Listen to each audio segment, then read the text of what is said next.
1, 2, 3, 4, 5.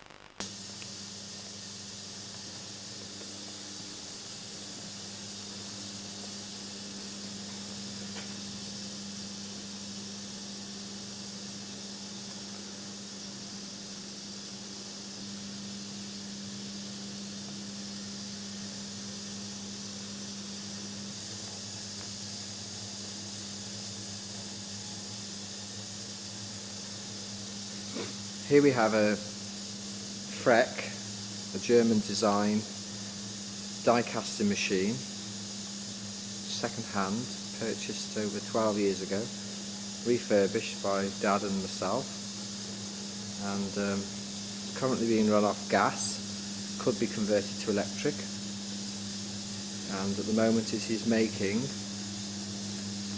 a range of zinc bullets for fishing.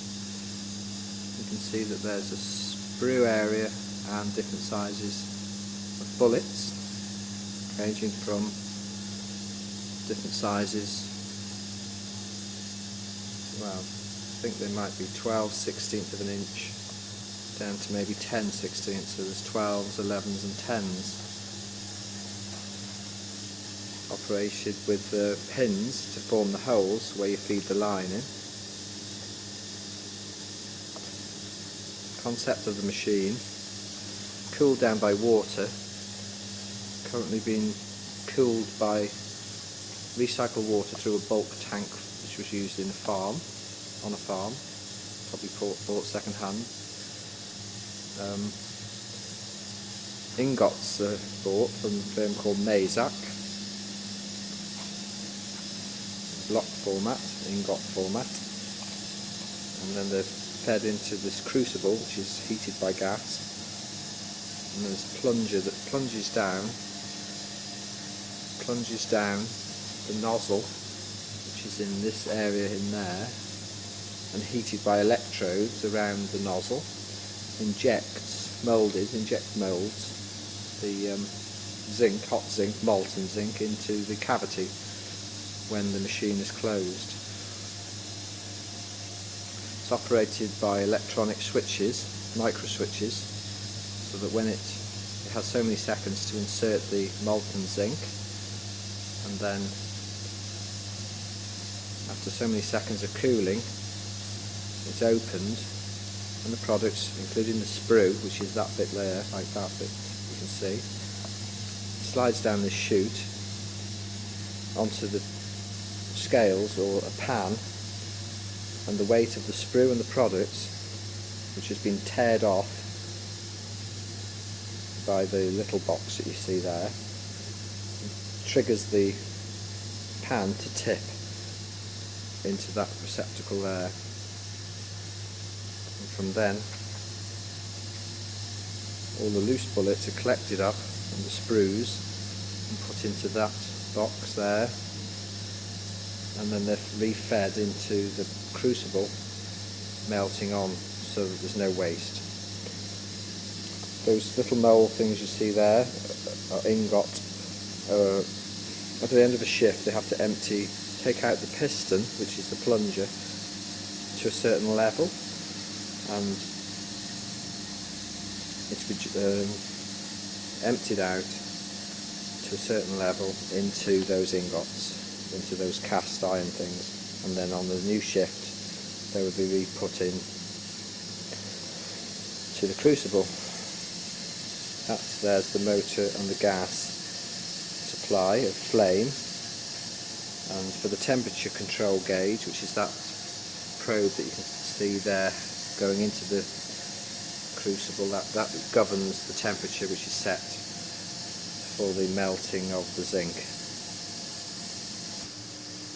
These products were obviously made prior to the bullets that we saw on the machine. The same principle applies. These are actually making what the conventional fishing weight called Owlsley bombs. And looks like there's two sizes being made there. 1/2 ounce and 1/4 ounce mixed. They've got a cavity area in the top which the swivel is inserted into, and then fly pressed to secure it. The small one in my hand now is a 1/4 ounce or 7 grams, and 3/8 ounce, not 1/2 ounce. I'm making 3/8 ounce, which is 10 grams. Here you see other products. These are actually plummets, conventional plummets, ranging from 3/8 of an ounce, which is 9 grams, and then half ounce, which is 14 grams. You get a 20 gram, which is a 3/4, and there is a larger size being the 1 ounce, which was never very popular. 3/4 of an ounce is probably the best selling one, along with the 1/2 ounce plummet. The plummet in the depth of the water. Looks like these are the 28 gram ones, which is the ounce ones. There we have some 1/8 bombs waiting to be processed further. Processed meaning coated, dyed a different colour, and the swivel inserted into them. Probably put the swivel in first now, and then afterwards heat treated with a colour coating. These products in that bin are called spiral weights. They're for salmon fishing, and currently I believe they sell them all over the UK and quite a few to Iceland, where there's a lot of salmon fishing done. In there's another form of plummet called a clip-on plummet. 2 halves are formed together after another process of making holes in the side, rather like a conventional clothes peg. Here you find pear-shaped weights, just another different design of weight for ledger fishing. More spirals in that bin. Size number 10 bullets, 10/16 of an inch, and those 7/16 of an inch bullets. Again, and 9s over there, 9/16. Another size bomb. These here are actually very popular. They're 20 gram or 1 ounce. Now they're 3/4 ounce bombs, Owlsley bombs. Very popular again. After they come off the machine, they're tumbled in a barreler, just a basic concrete mixer, which takes all the burr and all the rough edges off them, ready for the staff to handle to fit the swivel and further process. There's some 6/16 bullets, very popular sizes they are, the smaller sizes. These must be 8/16, just yes they are, recognise them. They use a lot of scrap lead, which we'll see later on when we look at the lead processing plant, which makes the lead's weights for sea fishing, which is okay in the UK, whereas anything under an ounce is banned in the UK unless it's coated. The blue machines which you now see, there's a contract which Dad got with Eli, which manufacture the cartridges for 12-bore shot cartridges. There's 2 machines here currently, so they have a contract. They don't seem to be working at the moment. I'm not sure what the contract, which stage it's at, whether they've still got a contract with it, with the company or not. But the machines are not owned by Menwal Designs, they're owned by Eli. They were actually importing them from the USA. I've got some of the shot in my hand here now. Quite a large size shot, even though it's in a group of 6. It's produced in multiples, and you look inside the die face, which is a similar operation to the zinc process of the fishing weights. You can see almost like the little cavities there, almost like a honeycomb of a bee's nest where the honey is, and it's through the similar process of the bismuth is what the shot is made of, not lead, because that is also banned in shooting as well as fishing and angling. So it's heated up. Bismuth is a non-toxic product, and liquid fed or automatically fed into the machine, and through the same process as the die casting machines, which makes the fishing weights.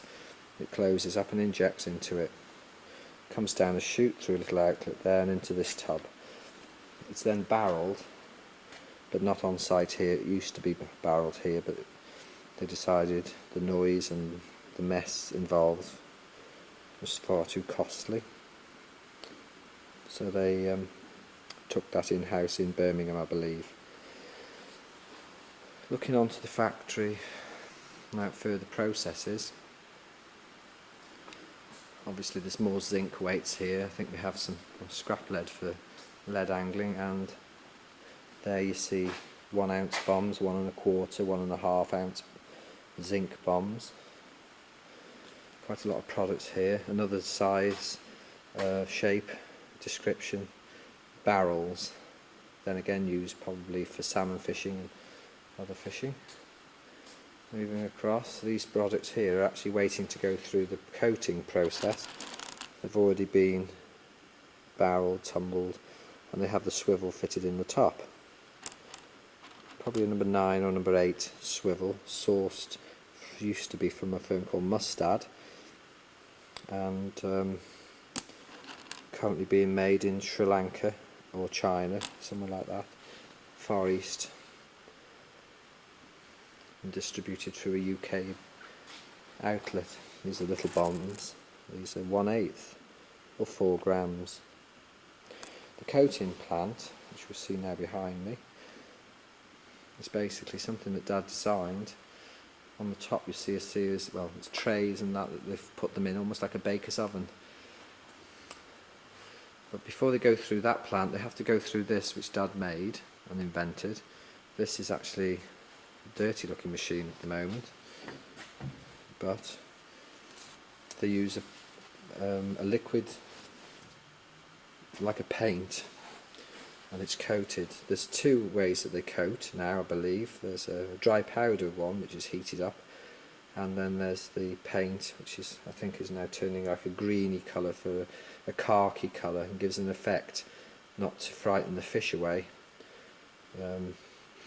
It's done by dipping them and immersing the weights in quantities into a bucket, and then spun at a high rate of revolution of spin, and to shake off the excess. The trays are then brought across onto this rack, this roller trolley, and then Dad and I made this heating device. It's basically almost like a train track going through the Eurotunnel. It takes a process. I'm not sure of the time limit on it. Could be 10 minutes, 15 minutes, depending on the product and what it is going through. And basically it's a baking plant. These other things here, which obviously Dad made as well, for hanging on possibly lead weights, to go into the dry coating process, because obviously going through the oven it would melt the lead. Back onto this roller where these bombs are waiting to go on, these 1 ounce bombs. You can see there that these have been fitted with a swivel, ready to be done, and this is the end product. As I say, they're coated in green, camouflaged, so as not to frighten away the fish. Those both tubs are 1 ounce bombs. Here you've got some pear-shaped weights, 14 grams again, about half an ounce. It comes out the other end. Oh, there's a few there that's been knocked, but basically it's electronic 3-phase probes and oven. It comes out that end. There's a lot of smell attached to this from the paint fumes, which is actually extruded out, or supposed to be if that was fixed to that part. It also goes out, follows all the way around and goes out somewhere into the atmosphere to pollute the nice British countryside. Looking across again, going into the factory more, we see different machines that Dad's made in the past for the lead sea weights. One over there making grips. Grips being a weight for sea fishing, and also for crab fishing and crab lines. There's another one there which could be making torpedoes for sea fishing. And there's one of the very first bomb moulds that he made, making a 3-ounce lead bomb which has a swivel hanging from it. This here is actually the lead pot, where they can have 3 to 4 people working around this at any one time. Nobody set up to work it at the moment. It's basically very full, but not on till probably Sunday night. That'll become molten, very hot, very heavy as well.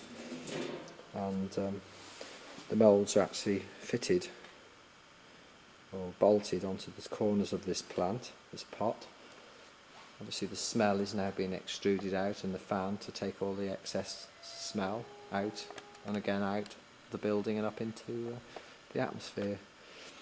This particular mould here, with this flywheel thing on the front as a handle, is a pyramid mould. It was made by a friend of mine, Steve, of Perkins Engines in Shrewsbury, and it makes £1/2 pound weight, 3/4 and £1 and £2 weights by a change of insert within it. I think the overall bolster, if you like, stays the same, that part, and it's the middle bit there with my finger on now that changes to the size of weight required. Here we see some more lead bomb making equipment which is relatively new. Most of them were changing, and the conventional ones that seem to have gone by the by. They're pneumatic controlled now by the look of it, and I take it they're still working. He's changed the designs of some of the old conventional hand pulled moulds. There's one there in particular which I feel could be making bullets. I can confirm that by opening it up if I can. No, it could be making coffin shaped leads. They also buy ingots in lead as well as zinc. These are currently being bought from H.J. Enthoven and Sons, from wherever. The stock shelves are here, we'll run through those in a minute. These weights here are all lead. These are 2-ounce bombs produced in strips of 4. They're cut off at that point there, dressed, maybe barreled with a knife manually. It's very easy stuff to cut, and then they could be coated, probably are coated. This is the machine, the guillotine, which cuts them off, and then you've got a conventional 2-ounce weight, which can be sold as it is. They do discolour and go dark grey on their own, so there's no need to process them through an oven. The bombs being made on the die caster, as I said before, are barrelled.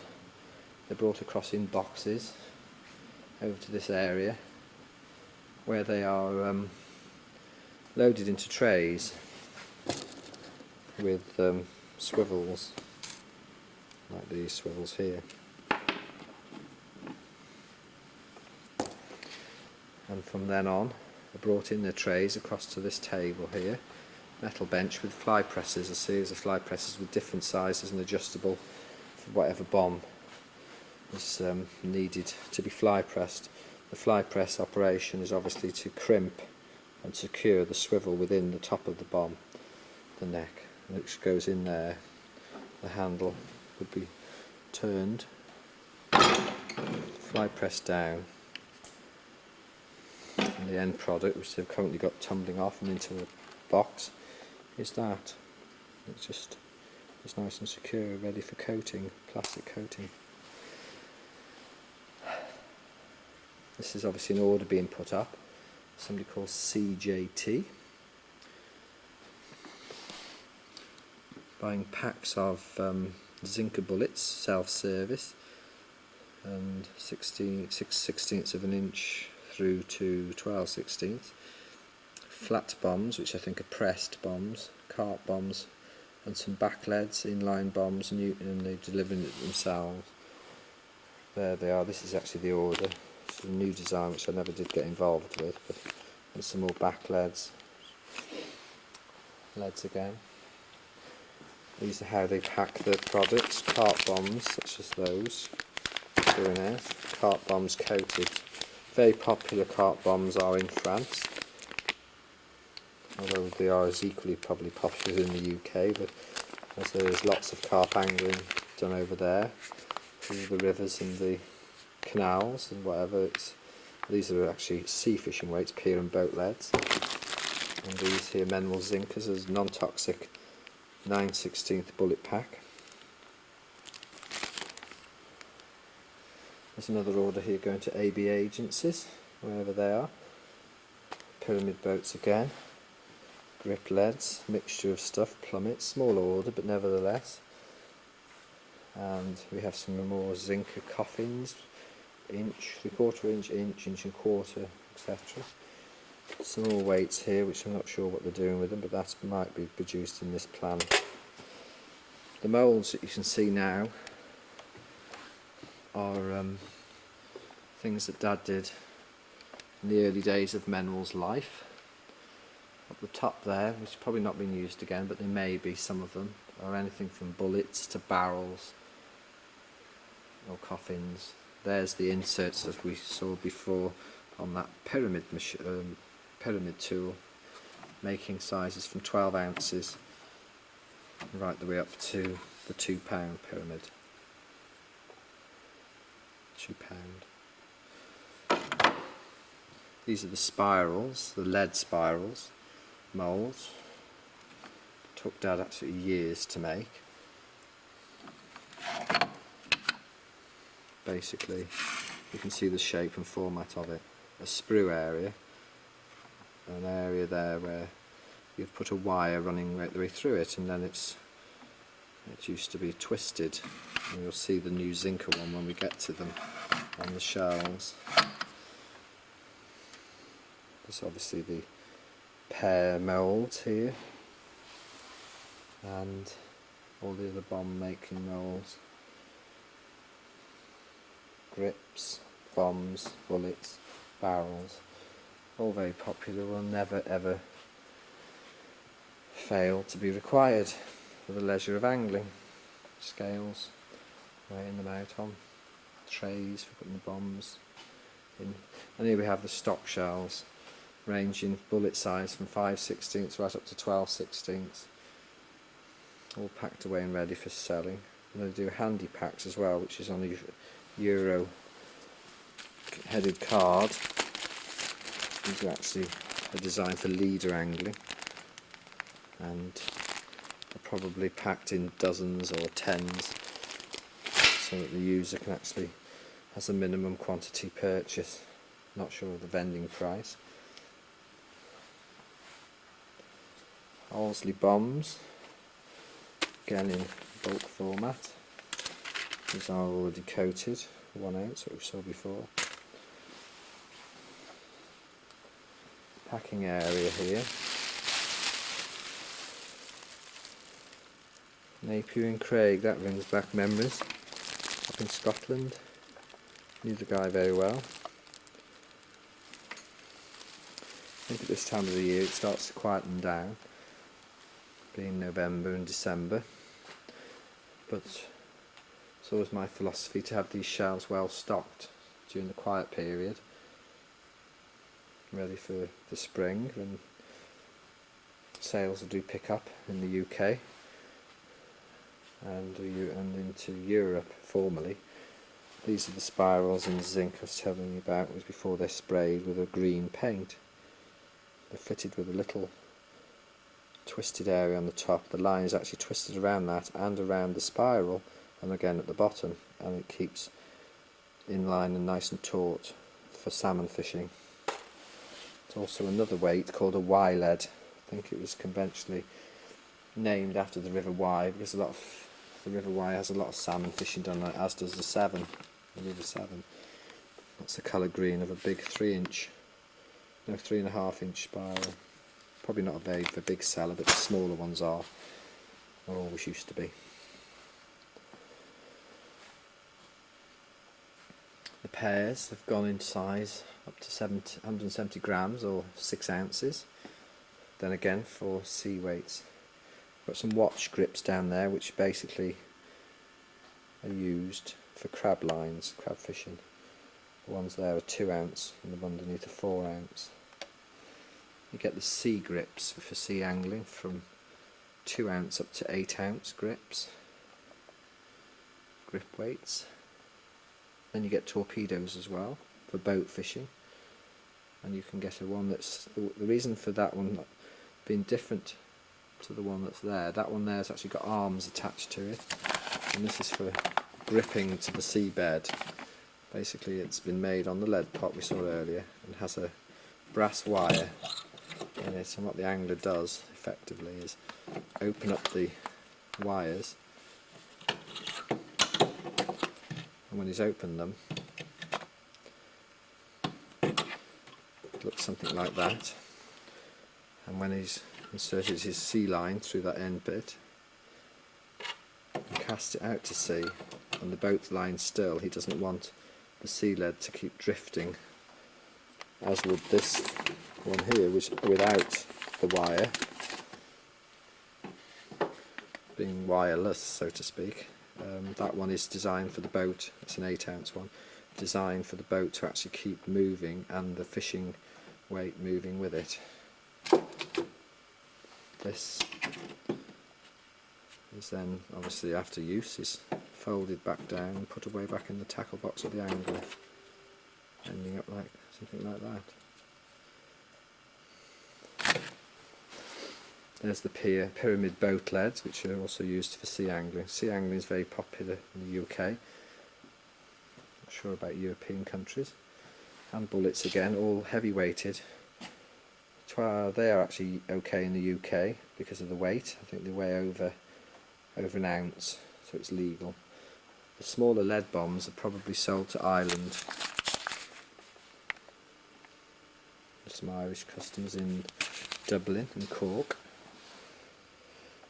Maybe a couple of others.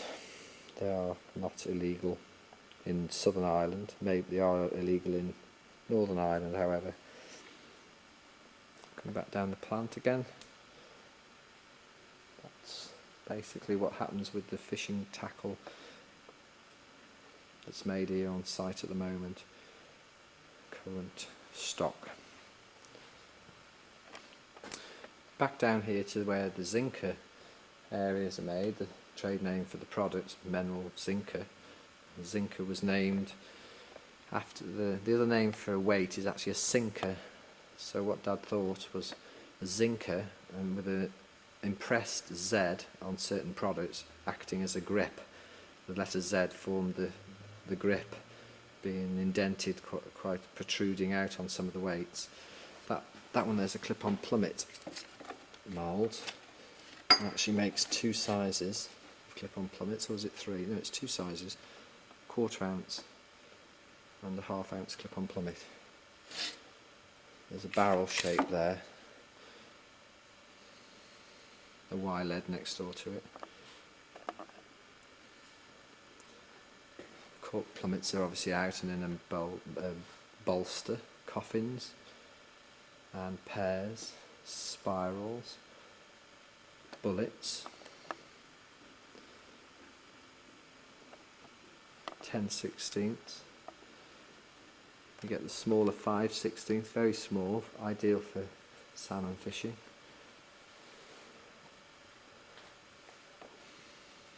.766, so it's 5, 6, 7s, 8s, 9s, and so on.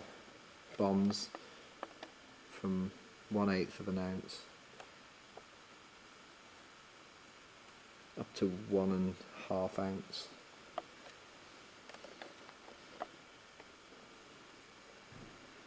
That there's a bolster waiting to be fitted. There's also another one there. most expensive part of the operation is these tools. Tooling's very costly. The actual machines can be sourced second hand, as were the two that, or one that's operational and the other one that was being stripped down and converted to electric, which there used to be two running in this process plant. This is the one that was actually being converted to electric, ready for when they relocated from this site to somewhere else. Lots of pillar drills about, which obviously Dad used to use all of the tools around here to make lots of the stuff himself wherever he could. Generator there for the pneumatics around the plant. Lots of other tools, dies and cutters. Sanders, lilishers and grinders, as well as one of his favourite tools. Both of these, a Harrison lathe, like not quite a capstan lathe, but it's a lathe nevertheless. Dad being a Rolls-Royce engineered person, not just a farmer. And there's another one there. And so many of the different tools that was made here in the early days of Menwal were made on these machines, which Dad and I actually got. I was still at school. We went to High Arkle to purchase them. I think he picked them up for about 20 quid. This one there's a nice little saw, also electronically driven, 3-phase, hacksaw blade there.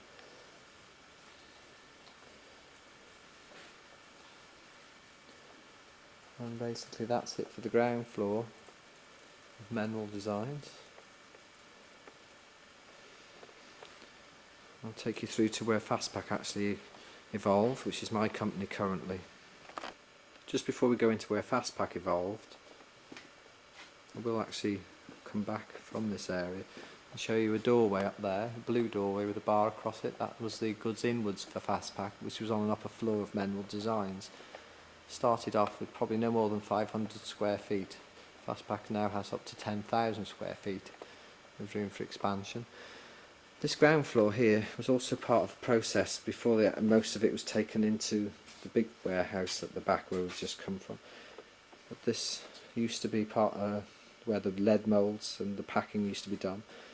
And even though it looks like a junk shop now, full of everything that's junky, it's actually cladded out with pegboard around, because we used to have a sports shop here full of angling stuff, and well, in this part in particular was clothing, high class sports clothing and footwear, as well as tennis rackets and squash rackets, badminton rackets, or footballs, and you know, the general stuff that you get in a sports shop. Used to have the roof was done out very nicely with a nice sort of feel to it, with the wooded slatted roof, and there used to be lots of nice tiles, carpet tiles in here. I think it's just sort of become a general junk shop and storage area for different parts and whatever, for processing the weights. Quite a lot of stuff in here is obsolete, basically worth scrap. There's a lot of the fly presses on that particular pallet there, which may or may not be going to be used, but are worth probably keeping for future use, for inserting the swivels into bombs.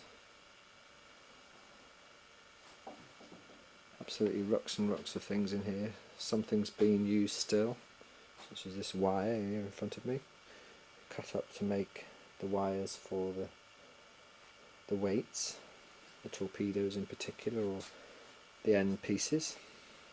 And here we see swivels. Swivels can be used on their own for angling, or they can be used in lead weights or zinc weights.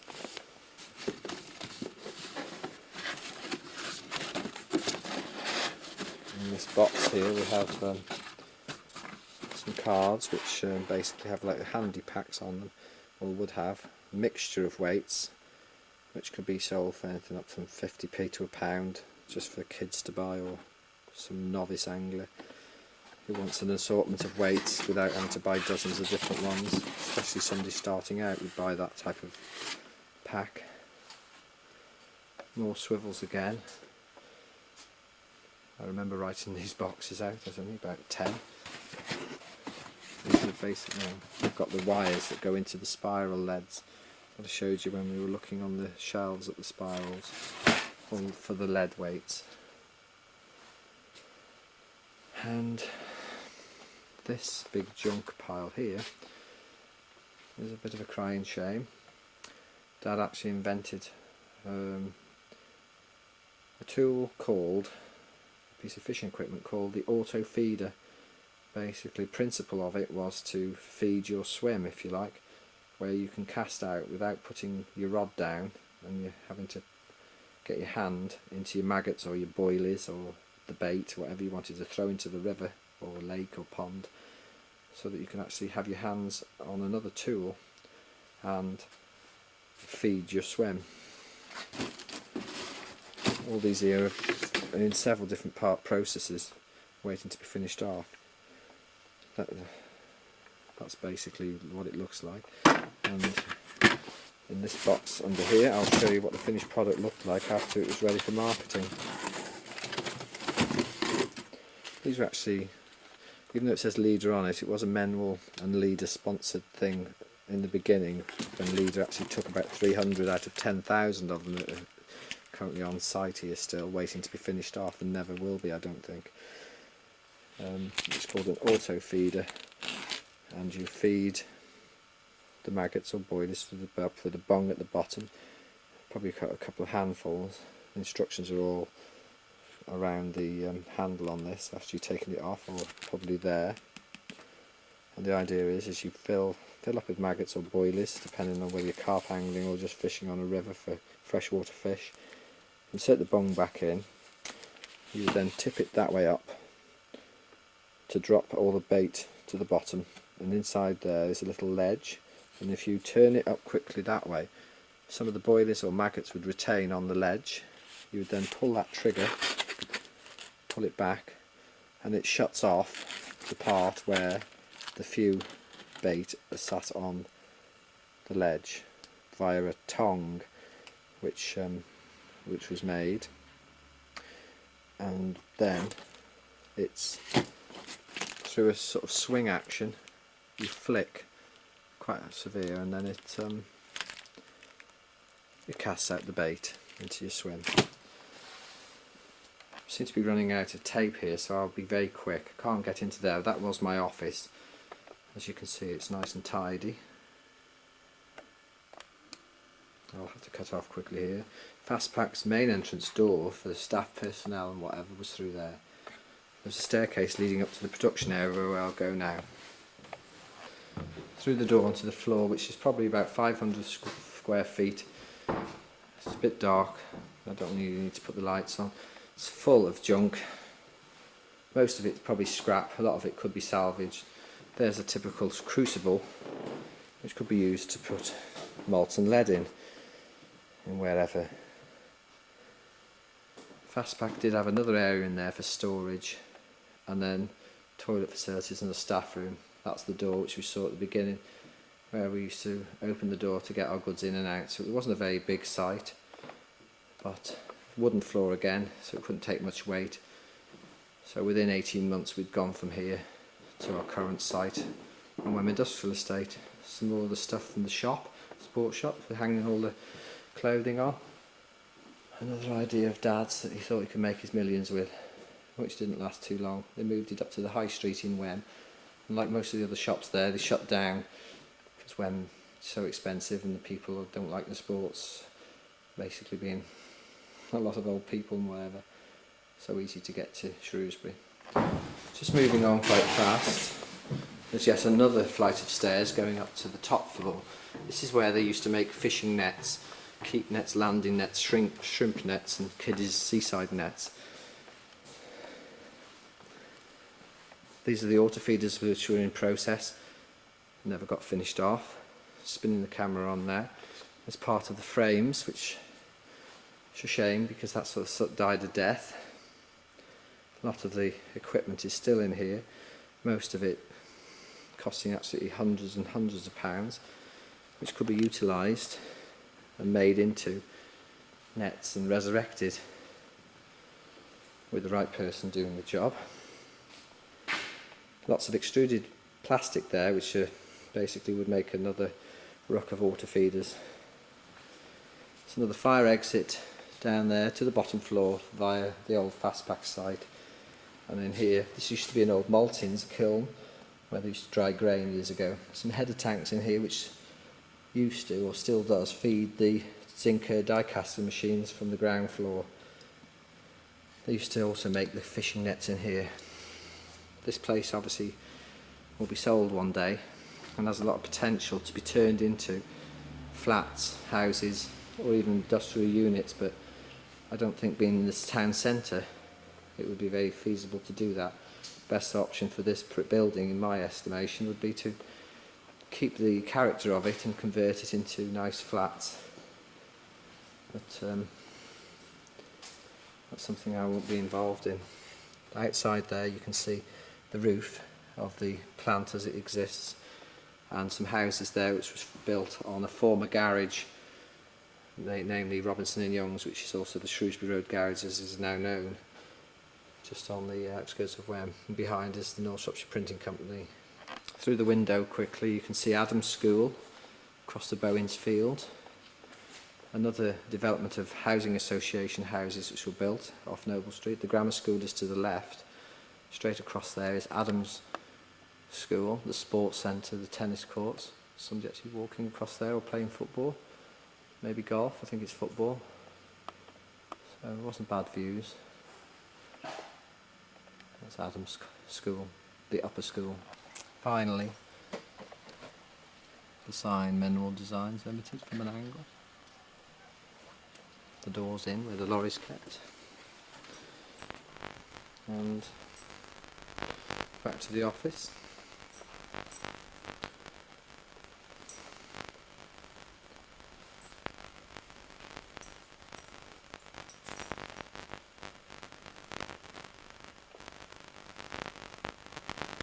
That concludes the tour.